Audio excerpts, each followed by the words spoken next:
এবং 1975 সালে 11 আগস্ট শাহাদাত বরণকারী সকল শহীদদের। তাছাড়া গভীর শ্রদ্ধার সাথে স্মরণ করছি 1981 সালে মহান মুক্তিযুদ্ধে যে সমস্ত অংশগ্রহণকারী মুক্তিযোদ্ধারা আমাদের ছেড়ে চলে গিয়েছিলেন তাদেরকে। আরো স্মরণ করছি 3রা নভেম্বর 1975 সালে জাতির 4 নেতাকে নির্মমভাবে সবচেয়ে নিরাপদ স্থানে জেলখানাতে হত্যা করা হয়েছে। তাদের সকল শহীদদের প্রতি শ্রদ্ধা নিবেদন জানাচ্ছি। প্রতি বছরের নয় এই বছরের নারায়ণগঞ্জ সিটি কর্পোরেশনের 2022-2023 অর্থ বছরের বাজেট ঘোষণা করতে পেরে আমি অত্যন্ত আনন্দিত। বিগত বছর এমনিভাবে মহান স্বাধীনতা নিরন্তর ও শাশ্বত মাহেন্দ্রক্ষণে আমরা 2021-22 অর্থ বছরের বাজেট ঘোষণা করেছিলাম। বাজেট ঘোষণার অনুষ্ঠানটি স্মরণীয় করে রাখার জন্য আমরা সকলকে আন্তরিক অভিবাদন ও কৃতজ্ঞতা জানাচ্ছি। সারা বিশ্বের মতো মহামারী কোভিড-19 আক্রান্ত হয়ে আমাদের দেশের বরেণ্য ও গুণী ব্যক্তিগণের পাশাপাশি বিভিন্ন শ্রেণী পেশার অসংখ্য মানুষ মৃত্যুবরণ করেছে। মৃত্যুবরণ করায় সকল বিদেহী আত্মার মাগফিরাত কামনা করছি। সমবেত পরিবারের প্রতি সমবেদনা জানাচ্ছি। বিশেষ করে আমার সিটিবাসী যারা এই কোভিডের সময় প্রাণঘাতী হয়েছে এবং বিভিন্নভাবে সাফারার হয়েছে তাদেরকেও স্মরণ করছি। পাশাপাশি কৃতজ্ঞতা প্রকাশ করছি আমার কাউন্সিলর বিন্দু সহ সিটি কর্পোরেশনের সকল কর্মকর্তা কর্মচারীদের যারা এই কোভিডের সময় নিরলস পরিশ্রম করেছে।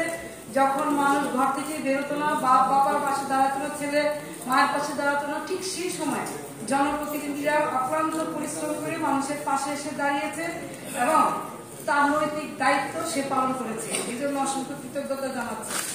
আপনারা জানেন সিটি কর্পোরেশন স্থানীয় সরকার ব্যবস্থার মধ্যে সর্বাধিক গুরুত্বপূর্ণ একটি প্রতিষ্ঠান। সব ধরনের নাগরিক সেবা নিশ্চিত ও অবকাঠামোগত উন্নয়ন সিটি কর্পোরেশনের মৌলিক দায়িত্ব। 2011 সালের প্রতিষ্ঠা লগ্ন হইতে যোগাযোগ ব্যবস্থার উন্নয়ন, জলাবদ্ধতা নিরসন, সুষ্ঠু বর্জ্য ব্যবস্থাপনার মাধ্যমে পরিবেশ সুরক্ষা ও পরিচ্ছন্ন নগরী গঠন, স্বাস্থ্যসেবার মান বৃদ্ধি এবং সিটি কর্পোরেশনের সকল পর্যায়ে সুশাসন প্রতিষ্ঠা সহ নগরবাসীকে কাঙ্ক্ষিত সেবা প্রদানের মাধ্যমে একটি পরিবেশ বান্ধব, পরিচ্ছন্ন, সুষ্ঠু, নিরাপদ, দারিদ্র্যমুক্ত, আধুনিক, টেকসই এবং পরিকল্পিত জল ও সবুজ বেষ্টিত নগরী গড়ে তোলার লক্ষ্যে নিরন্তর কাজ করে যাচ্ছে। শুধু তাই নয়, সেবা সহজীকরণের অংশ হিসাবে নাগরিকদের দূরগড়ায় সেবা পৌঁছে দেওয়ার মানুষের ইতিমধ্যে ই-ট্রেড লাইসেন্স চালু করা হয়েছে। তাছাড়া জন্ম মৃত্যু সনদ অনলাইনে দেওয়া হচ্ছে। খুব অল্প সময়ের মধ্যে ই-পানি সরবরাহ বিলি ও ই-হোল্ডিং ট্যাক্স বিলি করা হবে। সেবার মান বৃদ্ধি সহ সকল কাজে আমরা আপনাদের অকুণ্ঠ সমর্থন ও সহযোগিতা পেয়েছি এবং আগামীতেও আপনাদের সকলের ঐকান্তিক প্রচেষ্টা প্রত্যাশা করছি। সম্মানিত সুধীবৃন্দু, তৃতীয়বার নারায়ণগঞ্জ সিটি কর্পোরেশনের মেয়র নির্বাচিত হওয়ার পর আমি ষষ্ঠবারের মতো বাজেট উপস্থাপন করছি। বাজেটের মূল আলোচনার প্রবেশের শুরুতে মহান রাব্বুল আলামিনের নিকট শুকরিয়া জ্ঞাপন করছি বাংলাদেশ তথা বিশ্ব ব্যাপী কোভিড-19 মহামারীর প্রকোপ যেন হ্রাস করা হয় এবং যারা এখনো অসুস্থ আছেন আল্লাহ যেন তাদেরকে সুস্থ স্বাভাবিক করে দেন। বিগত বছরগুলির মধ্যে কোভিড-19 মহামারীর কারণে উদ্ভূত পরিস্থিতিতে যে ক্ষতি সাধিত হয়েছে তা সহজে পূরণ হওয়া যায়। এই ক্ষতি পূরণের জন্য অদ্যবধি রাষ্ট্রীয় পর্যায় থেকে শুরু করে আমাদের সকলের প্রচেষ্টা অব্যাহত আছে। মাননীয় প্রধানমন্ত্রী মানবিক সহায়তা কর্মসূচির আওতায় বিগত বছরের দুর্যোগ ব্যবস্থাপনা ও ত্রাণ মন্ত্রণালয়ের বরাদ্দ হিসেবে নগরীর 27টি ওয়ার্ডে কাউন্সিলরদের মাধ্যমে মানবিক সহায়তা হিসেবে নগদ প্রায় 1,62,00,000 টাকা এবং প্রায় 1,521 মেট্রিক টন খাদ্য সামগ্রী বিতরণ করা হয়েছে।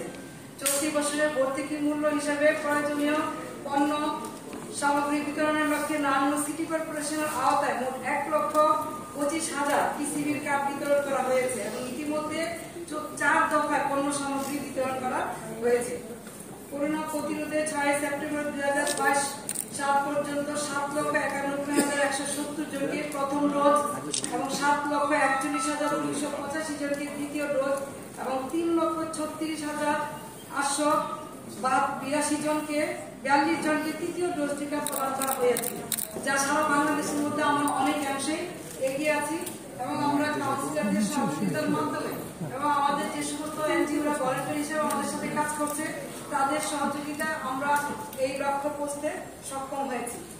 করোনা প্রতিরোধে নগরবাসী পরিষ্কার পরিচ্ছন্ন রাখতে 27টি ওয়ার্ডে প্রায় 1143 জন পরিচ্ছন্ন কর্মী মাধ্যমে পরিচ্ছন্ন কর্মকার্য পরিচালিত হচ্ছে এবং 154 জন মোশারফ কর্মী যারা কাউন্সিলরদের নেতৃত্বে কাজ করে যাচ্ছে। আপনারা ইতিমধ্যেই জানেন আমি গত বছরে একই কথা বলেছি, প্রত্যেকটা ওয়ার্ডে 27টা ওয়ার্ডে প্রত্যেক কাউন্সিলরদের মাধ্যমে 5 জন করে মশামৃত কর্মচারী আছেন যেটা কাউন্সিলররা নিয়োগ দিয়েছেন এবং তাদের মাধ্যমে আমরা মশার কার্যক্রম পরিচালিত করে থাকি। তাছাড়াও নারায়ণগঞ্জ সিটি কর্পোরেশনের আরো প্রায় 20 থেকে 25 জন আমাদের বিভিন্ন আপৎকালীন সময় যারা ক্র্যাশ প্রোগ্রামগুলি করে থাকে সেই কাজগুলি আমরা করে থাকি এবং এইবার কিন্তু আমি বলবো যে মশার উপদ্রব কিছুটা হলেও কম ছিল এবং আমি আশা করবো যে এই কাজগুলি আমাদের কাউন্সিলররা তাদের নেতৃত্বে করে যাচ্ছে সেগুলি যেন আরো বেশি ব্যবহার হয় এবং এই ব্যাপারে আমাদের জনগণ এবং আপনারা যেন সহযোগিতা করেন।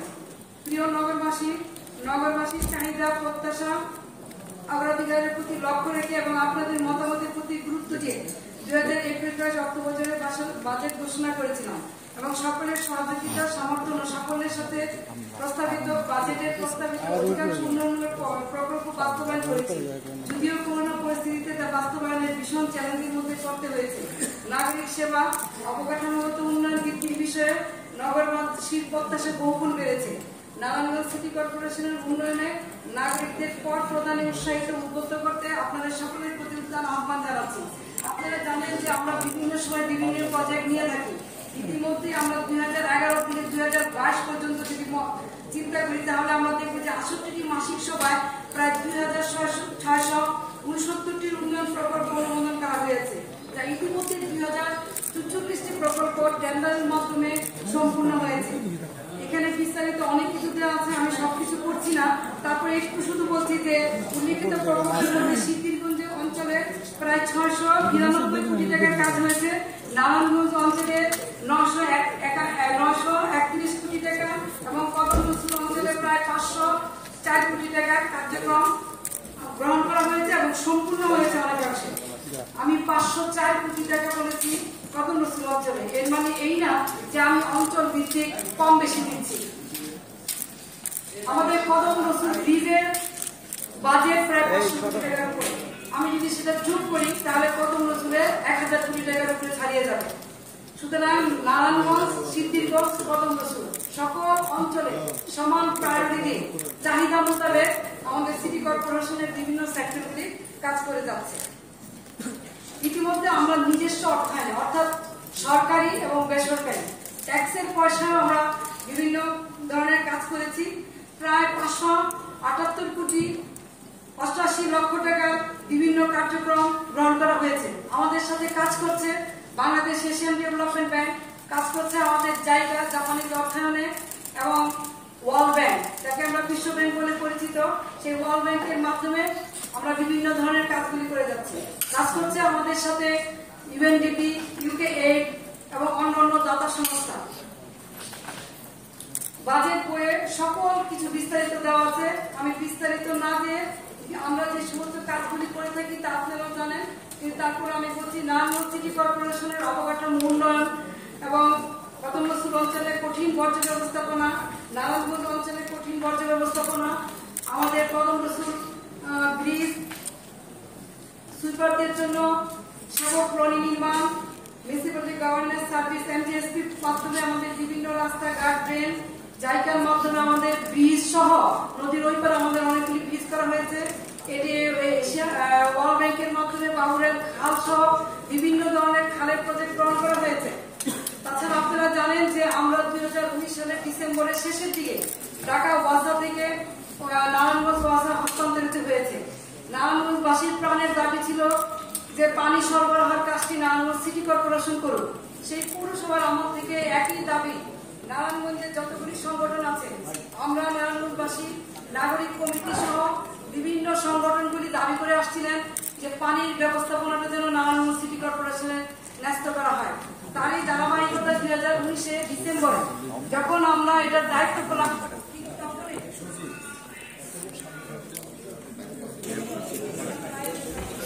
সবাই রেকর্ডিং এ আমরা গ্রহণ করেছি, কিন্তু যখনই আমরা গ্রহণ করলাম তারপরে আমাদের কোভিড-19 শুরু হয়ে গেল। আমরা সেভাবে কাজ করতে পারিনি এবং আমাদের কাঙ্ক্ষিত লক্ষ্যে অর্থাৎ আপনাদেরকে যে ফ্রেশ ওয়াটার, সুপেয় পানি দেওয়া, সেই কাজগুলি আমরা হাতে নিয়েছি। 92 থেকে 2019 পর্যন্ত এই দীর্ঘ সময় ঢাকা ওয়াসা এই কাজগুলি করেছে। নারায়ণগঞ্জের পানির জন্য সেরকম বাজেট তাদের ছিল না। তারা প্রতি বছর ভর্তুকি দিয়েছে এখানে। আপনারা শুনলে আশ্চর্য হবে যে 92 থেকে এই পর্যন্ত প্রায় 54 কোটি টাকা বকেয়া আপনার পানি দিবে। সেই বকেয়ার বোঝা মাথায় নিয়েই আমি আপনাদের কথা চিন্তা করে আমরা ওয়াসা আমাদের নারায়ণগঞ্জে আমরা নিয়েছি এবং আমরা নারায়ণগঞ্জ ওয়াসা নামকরণ করতে চাচ্ছি। ইতিমধ্যেই আমরা বিভিন্ন প্রজেক্টে দিয়েছি, এশিয়ান ডেভেলপমেন্ট ব্যাংকের সাথে কাজ করছি। প্রায় সম্পূর্ণ টাকা, প্রায় 1000 কোটি টাকার একটি প্রজেক্ট আসছে, ডলারের টাকা না, মিলিয়ন টাকা, 1000 মিলিয়ন ডলারের টাকা যেটা আসবে সেটা আমরা প্রায় সম্পূর্ণ টাকাটাকে ওয়াটারের মধ্যে দিতে চাচ্ছি, পানির মধ্যে। অর্থাৎ আমাদের ওয়াটার ট্রিটমেন্ট প্ল্যান করতে হবে। আমাদের হোটেলের যে ওয়াটার ট্রিটমেন্ট প্ল্যান আছে সেটা প্রায় অকেজ, সেখানে সঠিকভাবে কাজ হবে না। এটা আমরা রিহ্যাবিলিটেশন বা রিনোভেশন করে দেওয়ার কথা বলেছিলাম, কিন্তু তারা অস্বীকার করেছেন যে এখান থেকে খুব ভালো কিছু পাওয়া যাবে না। বিদায় এই মুহূর্তে আমাকে জায়গায় অ্যাকোয়ার করতে হবে এবং অ্যাকোয়ার করে ওয়াটার ট্রিটমেন্ট প্ল্যান করে তারপরে পাইপলাইনগুলিকে সঠিকভাবে সংযোগ করে পানির ব্যবস্থা করতে হবে। নারায়ণগঞ্জের পাইপলাইন বহু আগে করা গিয়েছে, প্রত্যেকটা পাইপ অকেজ হয়ে গিয়েছে, পানি ফুটা, পানি পড়ে যায়। আমাদের প্রায় 50 থেকে 60% পানি আমাদের একদম পানি গড়িয়ে যাচ্ছে। এই পানিটা ওয়েস্টেজ হচ্ছে, কাজে লাগছে না। তার মধ্যে দিয়েও আমি চেষ্টা করছি আপনাদের সাথে কাজ করছি। সিদ্ধিরগঞ্জে আমাদের ওখানে ডিপ টিউবওয়েলে এত বেশি বসানো হয়েছে, যেহেতু পানির কোনো ব্যবস্থা ছিল না, ওই জায়গায় সম্পূর্ণ চলে ডিপ টিউবওয়েলের মাধ্যমে এবং ওই ডিপ টিউবওয়েলের পানির লেয়ার এত নিচে নেমে গিয়েছে এখন আর সিদ্ধিরগঞ্জে ডিপ টিউবওয়েল বসানোর কোনো ধরনের আপনার মানে পানি আর ওই পানি উঠেই না এবং এটা আমাদের প্রজেক্ট থেকে সম্পূর্ণভাবে নিষেধ করা হয়েছে। আমি যে কথাগুলি বললাম এগুলি আমাদের কনসালটেন্ট যারা আছে তারা আমাদের পরীক্ষা নিরীক্ষা করে এই কথাগুলি বলেছে। এখন আমাকে মেঘনা থেকে পানি এনে আপনাদের পানি দিতে হবে, কারণ শীতলক্ষা মরে গিয়েছে। শীতলক্ষার পানি আমরা নারায়ণগঞ্জবাসী এতই খারাপ করে দিয়েছি যে যেই শীতলক্ষার পানি এক সময় ব্রিটেনের নেওয়া হতো, যে ব্রিটেনের রানী যিনি ছিলেন বা রাজা, তারা আমাদের এখান থেকে পানি নিয়ে সেই পানি দিয়ে ওষুধ তৈরি করতে, এসিআই কোম্পানি এখানে যেটা আছে, পূর্বে ব্রিটিশের অনেকটা ছিল, সেই পানিকে আমরা দিনের পর দিন আমরা নদীকে মেরে দিচ্ছি। এই পানি আমরা ইউজ করতে পারছি না। আমাদের খাবার পানি এখন আমাদের ব্যাগটা থেকে কিনে আসতে হবে। ঢাকা শহরকেও যে শীতলক্ষার পানি খাওয়ানো হতো, এখন ঢাকাও পানি নিচ্ছে ব্যাগ। যাই হোক, আমি এই যে পানির কথা এত বেশি বলছি এই কারণে, কারণ পানি নিয়ে আপনারা নারায়ণগঞ্জের অনেকগুলি সংগঠন প্রতিবাদ করেছেন। গত বাজেটের আগের বাজেটেও আপনারা বলেছেন যে ডিপ টিউবওয়েলের ফি যেন আমি না ধরি 3 বছরের মতো, সেটাও আমি ধরিনি। এখন আমি ব্যাখ্যা দিলাম, আমি 54 কোটি টাকা উদ্ধার করতে চাই আপনাদেরকে সাথে নিয়ে, এবং একটি না আমি বলবো 50-60% পানির অবৈধ লাইন আছে, যেটা আমি আপনাদের মাধ্যমে এই অবৈধ লাইনগুলিকে বৈধ করতে চাই কাউন্সিলর এবং সুধী সমাজের মাধ্যমে। এবং আমি নারায়ণগঞ্জে এই ওয়াসাকে লাভজনক প্রতিষ্ঠানে না হলেও লসে যেন না থাকে, ভর্তুকি যেন দিতে না হয়, আমি সেই ব্যবস্থা করতে চাই আপনাদের সহযোগিতায়। পানির ব্যাপারে আমরা আরো অনেকগুলি পদক্ষেপ নিয়েছি। আমি হয়তো পরবর্তীতে আপনারা কোশ্চেন করলে আমি বিস্তারিত জানাতে পারবো। আপনারা জানেন আমরা যেই কাজই করতে চাই না কেন উন্নয়নমূলক, আমাদের সব জায়গায় জমির প্রয়োজন। আমি যদি নারায়ণগঞ্জকে পুরা সোয়ারেজ সিস্টেমের আওতায় আনতে চাই, যেটা আমাদের ভবিষ্যৎ প্ল্যান আছে, সেখানেও আমাকে এই সোয়ারেজ সিস্টেম প্ল্যান করার জন্য জমি অধিগ্রহণের প্রয়োজন, পানির জন্য জমি অধিগ্রহণের প্রয়োজন। পার্ক, খেলার মাঠ থেকে শুরু করে বড় কোনো কমিউনিটি সেন্টার থেকে শুরু করে যাই করি না কেন, জমি অধিগ্রহণ না করলে আমরা সেই কাজটি করতে পারবো না। কারণ আপনারা ইতিমধ্যেই জানেন যে নারায়ণগঞ্জ সিটি কর্পোরেশনের সেই রকম জমি নাই, যা ছিল, যাগুলি দখলে ছিল, সেগুলি উদ্ধার করে প্রত্যেকটা জায়গায় কাজে লাগানো হয়েছে। আর যে সমস্ত জায়গাগুলি রক্ষা করতে চেয়েছিলাম, মামলা করেছিলাম, এখনো লড়ে যাচ্ছি, সেগুলি রাতের আধারে আন্ডার টেবিল বিক্রি করে দেওয়া হয়েছে। সেটা আপনারা জানেন। আমি ইতিমধ্যে কয়েকবার বলেছি কারা করেছে, কি করেছে, কেন করেছে আপনারা জানেন।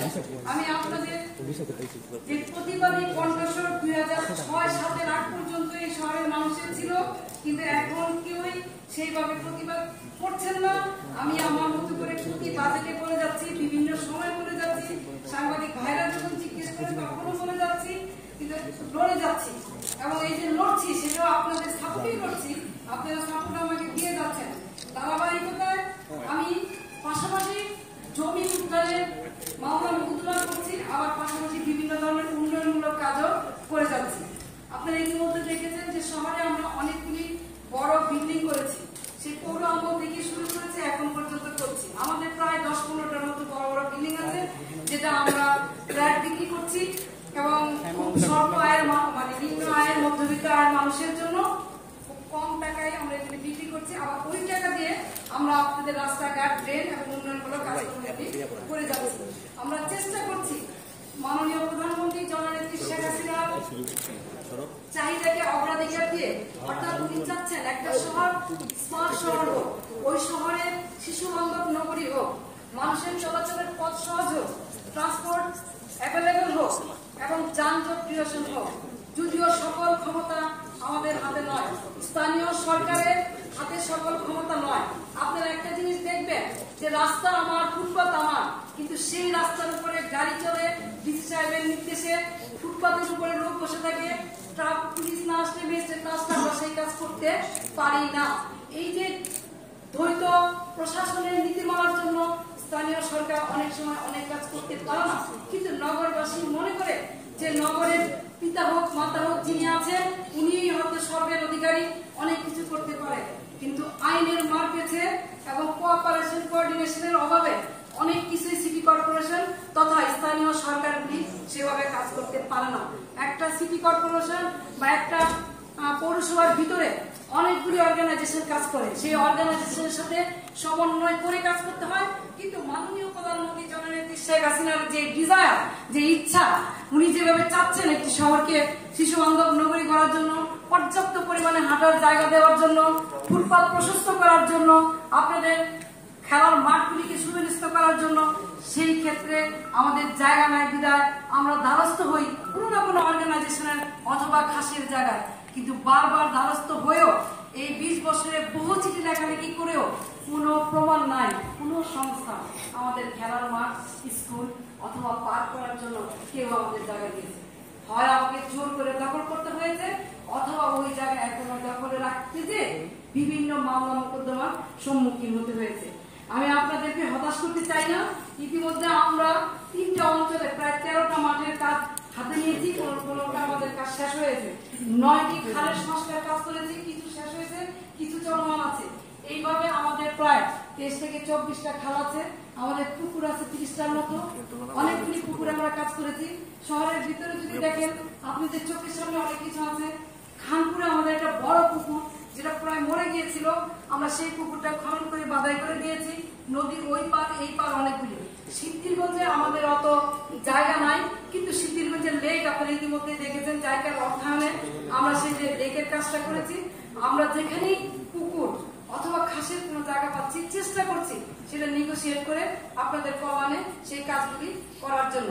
ডিজিটালাইজেশনের জোর, নানা বাংলাদেশের ডিজিটালের জনক আমাদের মাননীয় প্রধানমন্ত্রী জননেত্রী শেখ হাসিনা, তার নেতৃত্বে এই দেশ এগিয়ে যাচ্ছে।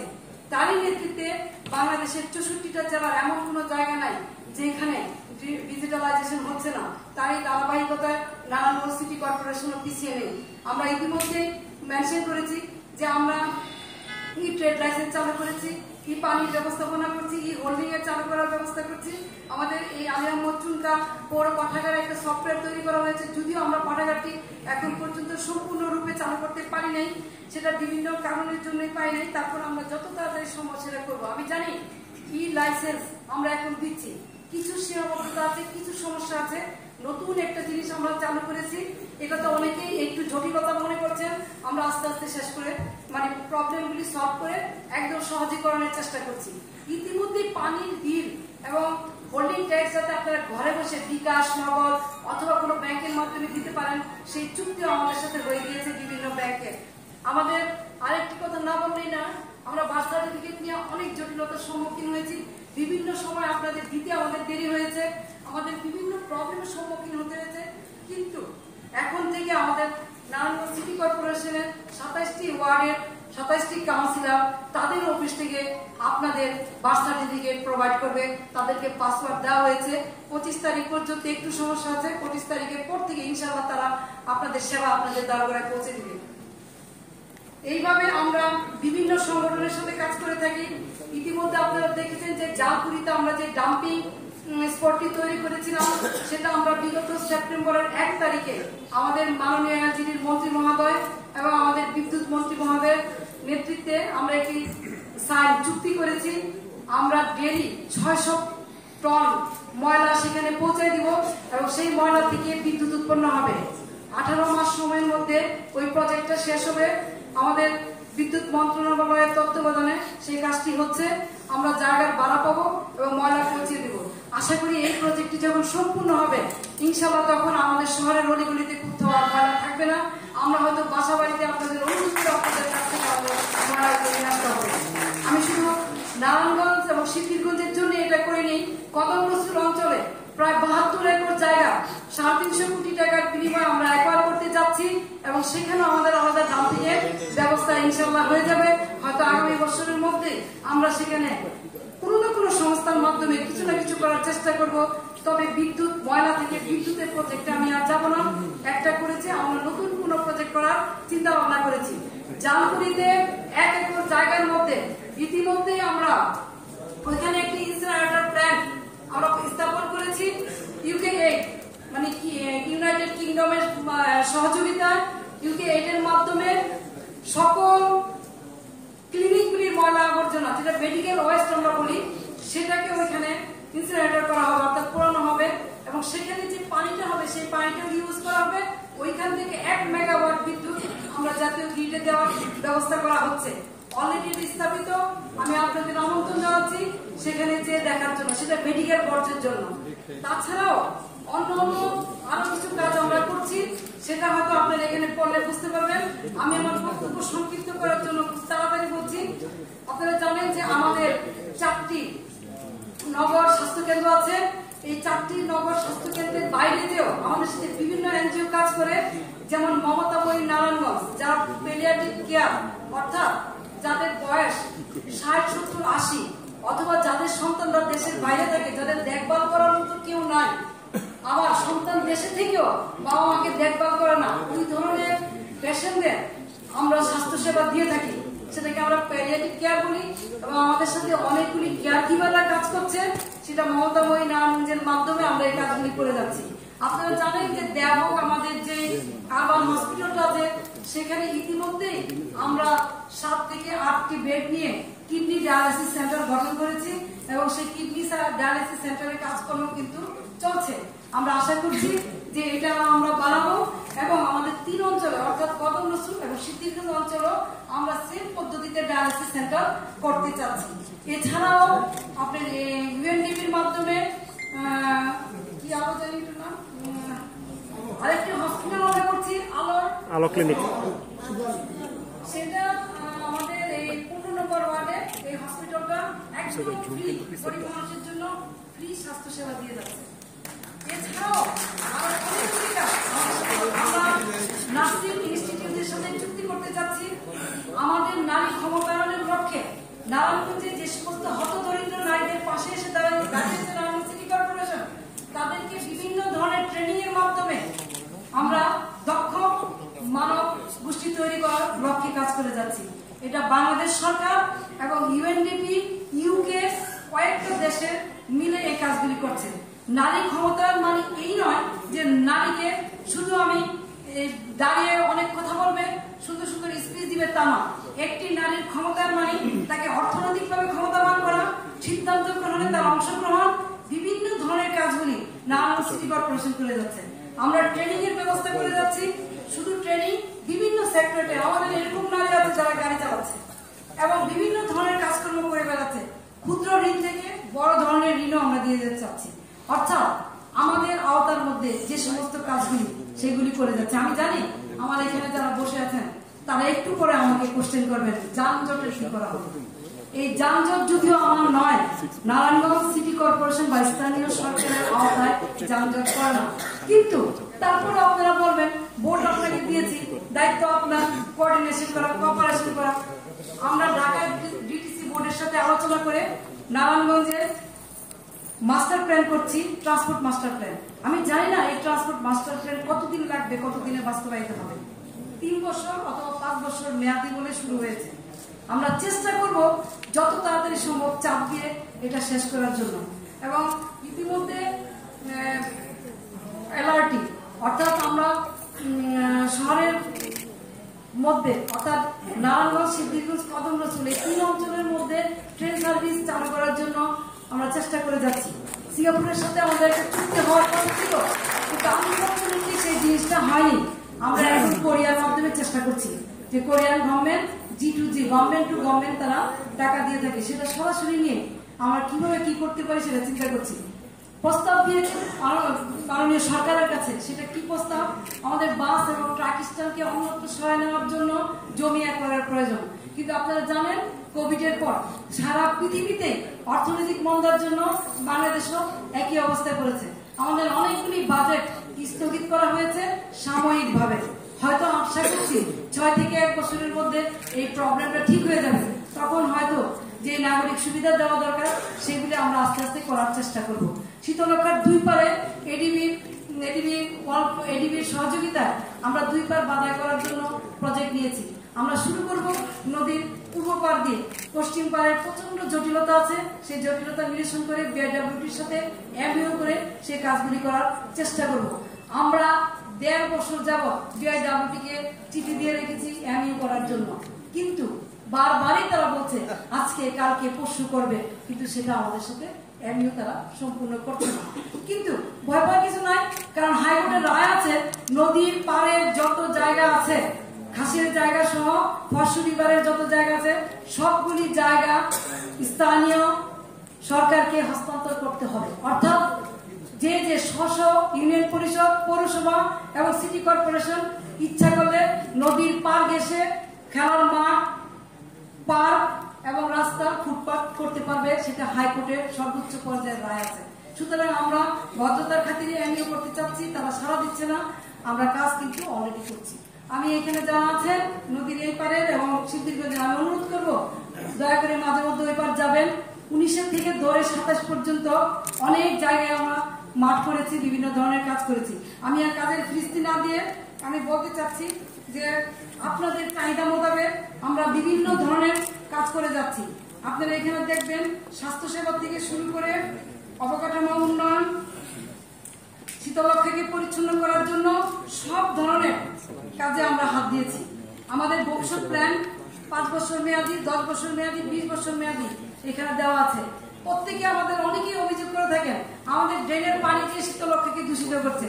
20% অনলি, আর বাকি 80% গার্মেন্টস থেকে শুরু করে, ডাইং থেকে শুরু করে যত্রতত্র বিভিন্ন মানুষের। এই 20% যাতে না হয় ইতিমধ্যেই আমরা প্রস্তাব করেছি গভর্নমেন্টের কাছে এবং এশিয়া ডেভেলপমেন্ট ওয়ার্ল্ড ব্যাংকের কাছে। আমরা ইটিভির মাধ্যমে পানিকে পরিশোধন করে শীতলক্ষাকে ফেলতে চাই। আমি আহ্বান করব বাংলাদেশ সরকার, আপনাদের ইটিভি না থাকলে লাইসেন্স দেওয়ার কথা না, কিন্তু কিভাবে এই ফ্যাক্টরি, গার্মেন্টস বিভিন্ন ধরনের তারা লাইসেন্স পায় পরিবেশে আমার জানা নেই। আমি সিটি কর্পোরেশন থেকে টাউন প্ল্যানারকে বলেছি আমরা ট্রেড লাইসেন্স দেওয়া বন্ধ রাখবো যতক্ষণ পর্যন্ত পরিবেশ অধিদপ্তর থেকে তাদের ছাড়পত্র দেওয়া না হবে। তারপরও নদী দূষিত হচ্ছে। নদীকে বাঁচানোর জন্য সকলকে আহ্বান জানাচ্ছি। সাথে সাথে প্রিয় নারায়ণগঞ্জবাসীর সামনে আমি আজকে এই অর্থ বছরের বাজেট ঘোষণা করছি। 2022-23 অর্থ বছরের জন্য রাজস্ব ও উন্নয়ন মোট 588 কোটি 69,10,638 কোটি টাকা বাজেট ঘোষণা করছি। পাশাপাশি এও বলতে চাচ্ছি বাস্তবতার বিলক্ষে এই বাজেট ঘোষণা করা হয়েছে। আমরা কোনো ট্যাক্স নতুন ভাবে ধার্য করিনি। আপনাদেরকে সংসদ পর্যায়ে রেখে বাজেট আমরা ঘোষণা করছি। সুতরাং আমি সকলকে আমার ধন্যবাদ জ্ঞাপন করছি। এখানে যারা আছেন তাদেরকে, সাংবাদিক ভাইরা, আপনারা জাতির বিবেক, আপনারা সঠিকটা তুলে ধরবেন। আপনাদের সকলকে সাথে নিয়ে এই নারায়ণগঞ্জের উন্নয়নমূলক কাজ করতে চাই। সুধী সমাবেশ সেখানে অনেকে এসেছেন। আমাদের সদ্য বিদায়ী জেলা পরিষদের মাননীয় চেয়ারম্যান এসেছেন নাগরিক কমিটি থেকে শুরু করে প্রেস ক্লাবের সাবেক সভাপতি সহ এখানে অনেকেই, সব দলের এবং সব ধর্মের প্রতিনিধিরা এখানে আছেন। আমি সকলকে অনুরোধ করতে চাই, আপনারা দয়া করে ট্যাক্স যথাসময়ে দিবেন এবং বিভিন্ন সংগঠনগুলিকে অনুরোধ করব, আপনারা যেরকম আপনাদের দাবিদার উত্থাপন করেন তদ্রুপ ভাবে নাগরিকরা যেন সুনাগরিক হয়ে তার দায়িত্বটা সঠিকভাবে পালন করতে পারে, অর্থাৎ ট্যাক্সের টাকাটা যেন দিতে পারে, পানি বিলের টাকাটা যেন আমাদেরকে দেয়। দেখেন, আপনারা গ্যাসের টাকাটা ঠিকই দিচ্ছেন, ইলেকট্রিসিটির বিল আপনারা দিচ্ছেন, কারণ ওইগুলি না দিলে লাইটটা তারপরে দিনে কেটে দেওয়া হবে অথবা সেই দিনে, এই জন্য আপনারা সেটা পরিশোধ করছেন। কিন্তু দিন রাত পরিশ্রম করে আমরা যারা জনপ্রতিনিধি আপনাদের সেবা দিতে চাচ্ছি, রাস্তাঘাট পরিষ্কার করে যারা করছে তাদেরকে আমি বেতন কোত্থেকে দিব যদি আপনারা এই পরিষেবাটা আমাদেরকে না দেন? সুতরাং একবার চিন্তা করে দেখেন, লাইট না থাকলে আপনারা সাথে সাথে যে বিদ্যুৎ বিল দিচ্ছেন, রান্না করতে পারবেন না, গ্যাস বিল দিচ্ছেন, কিন্তু সিটি কর্পোরেশনের হলিং ট্যাক্স আপনারা অনেকে দিতে চান না, দোকানের ভাড়া দেন না, ফ্ল্যাটের টাকা দেন না। আমি আপনাদের কাছে অনুরোধ করব, আমি আপনাদের সহযোগিতায়, আপনাদের উৎসাহে, আপনাদের সমর্থন নিয়ে আমি পৌরসভা সহ সিটি কর্পোরেশনের 4বারের আপনাদের মেয়র, আপনারা ভোট দিয়েছেন বলেই আমি মেয়র হয়েছি। আমি আপনাদেরকে পাশে থেকে আপনাদের জন্য, আপনাদের কল্যাণে কাজ করতে চাই, যে কোনো ধরনের জীবন বাজি রেখে আমি আপনাদের সেবা করতে চাই।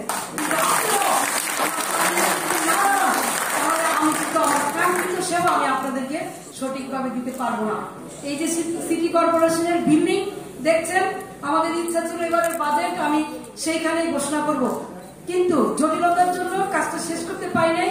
বিভিন্ন অজুহাতে মাল দেশের বাইরে থেকে আসতে পারে নাই, বিভিন্ন চেয়ার টেবিল আসতে পারে নাই, কাজ শেষ করতে পারে নাই ঠিকাদার। আশা করি ইনশাল্লাহ আমি বছর বাজেট যদি আল্লাহ হাতে বাঁচা রাখে সেইখানে দিব। ওই বিল্ডিং এ কিন্তু 58 কোটি টাকা আপনাদের ট্যাক্সের পয়সা, বিল্ডিংটা 100 কোটি টাকা, 58 কোটি টাকা আপনাদের টাকায় বিল্ডিং আমি করেছি। বারবার এই কথা বলি এই কারণে আপনারা যেন বলতে পারেন এই বিল্ডিং এর মালিক আমরা, এই শহরের জনগণ। আমাদের টাকায় আমাদের পদ্মা সেতু গর্বের সহিত আমরা যেরকম বলি সেরকম ভাবে নারায়ণগঞ্জবাসী যেন বলতে পারে আমাদের টাকায় আমাদের এই নগর ভবন, সিদ্ধিরপুরে যে নগর ভবনের কাছে আমরা হাত দিয়েছি সেটাও আমাদের ট্যাক্সের পয়সায়, আমি কোনো অন্য দাতা সংস্থা থেকে নেইনি।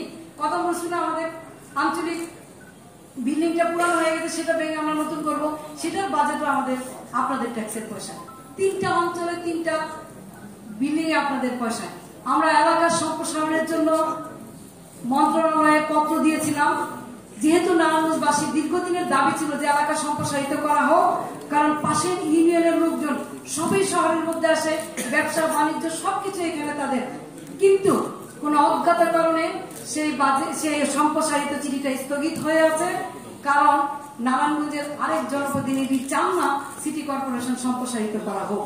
সুতরাং আমি চাচ্ছি আপনাদের কাঙ্ক্ষিত সেবা পৌঁছানোর জন্য আমার জন্য আপনারা দোয়া করবেন, সিটি কর্পোরেশনের পাশে থাকবেন, জনপ্রতিনিধিরা যে কাজগুলি করতে চায় সেই কাজগুলিতে আপনারা সহযোগিতা করবেন। আমি সকলকে ধন্যবাদ জানিয়ে আমি আমার বাজেট বক্তব্য শেষ করে আমি ফ্লোর উন্মুক্ত করে দিচ্ছি। যদি আপনাদের কিছু বলার থাকে, জানার থাকে, আপনারা সরাসরি বলতে পারবেন, জানতে পারবেন। ধন্যবাদ।